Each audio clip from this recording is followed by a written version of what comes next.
Reality check करा है आनंद विहार का, जहाँ पर केंद्र सरकार की तरफ से स्मोक टावर लगाया गया था, वो बंद पड़ा है।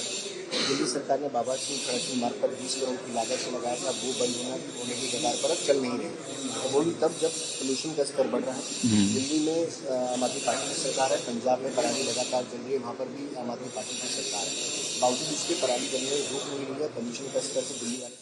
देखिए, दो चीजें हैं। एक तो मैं निश्चित रूप से ये बहुत चिंता का विषय है कि करोड़ों रुपए जनता के लगा के इन्होंने प्लांट लगाए और वो सारे के सारे बंद हैं। और हमको तो मालूम था जब इन्होंने प्लांट लगाए थे, जब ये सरकारें ही बंद हैं तो इनके प्लांट क्या चलेंगे, क्योंकि किसी का ध्यान ही जो है उस ओर नहीं है। और पोल्यूशन के नाम पे केवल किसानों की पराली जलना भी जिम्मेवार है, इसमें कोई दो राय नहीं। पहले तो ये बहाना लगाते थे कि पंजाब की सरकार पराली नहीं रोकती, अब तो दोनों जगह एक ही सरकार है।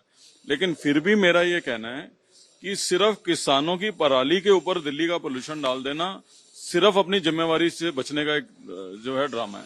जैसे ये जो प्लांट बंद कर रहे हैं, ये प्लांट केवल फोटो सेशन के लिए लगाए गए थे।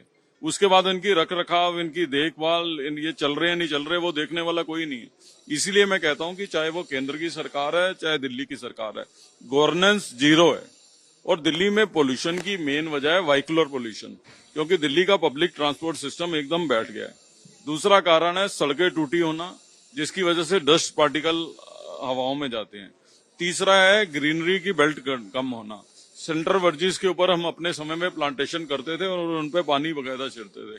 आज G20 के नाम पे कुछ एरिया में जरूर प्लांटेशन हुई है इतने सालों के बाद, लेकिन पूरी दिल्ली में जाओगे आप तो सेंट्रल वर्जिस पे धुआं उठ रहा है, तो मिट्टी धूल बढ़ रही है, सड़कें टूटी हैं, तो मलबा पड़ा है, तो देखने वाला कोई नहीं है।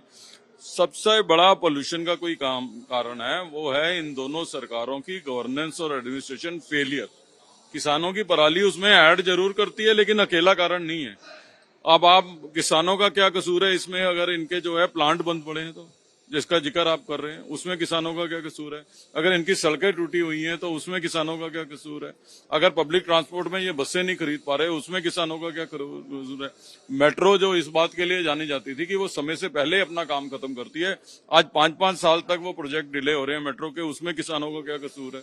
मोनो रेल दिल्ली में आनी थी, जिसके टेंडर हम करा गए थे 8-9 सालों के बाद, उस मोनो रेल का कहीं आता पता नहीं है, उसमें किसानों का क्या कसूर है? और अन्य mode of transport, public transport है, वो इन्होंने क्यों नहीं इंट्रोड्यूस किए, उसमें किसानों का क्या कसूर है? तो पराली भी एक कारण है, लेकिन केवल पराली पे डाल के ये अपनी जान नहीं छुड़ा सकते। सच बात तो ये है कि 2008 में दिल्ली ग्रीनेस्ट कैपिटल थी, आज 2023 में दिल्ली मोस्ट पोल्यूटेड कैपिटल हो गई है। फ्रॉम ग्रीनेस्ट टू पोल्यूटेड, ये 8 सालों का सफर की सफाई तो इन दोनों को देनी पड़ेगी। और आज दिल्ली के अंदर लगभग साल में 11,000 के करीब छोटे बच्चे जो 5 साल से कम उम्र के हैं, वो रेस्पिरेटरी डिजीज से पीड़ित हैं, उनकी मृत्यु हो जाती है। इतनी बड़ी दर के अंदर दिल्ली के लोगों को रेस्पिरेटरी प्रॉब्लम्स हो गई हैं, उसके लिए कौन जिम्मेवार है? तो जितना मैं समझता हूं कि इस सरकार का फेलियर पॉल्यूशन में और लोगों के हेल्थ में रहा है, तो उसकी जवाबदेही निश्चित रूप से इनकी तय की जानी चाहिए।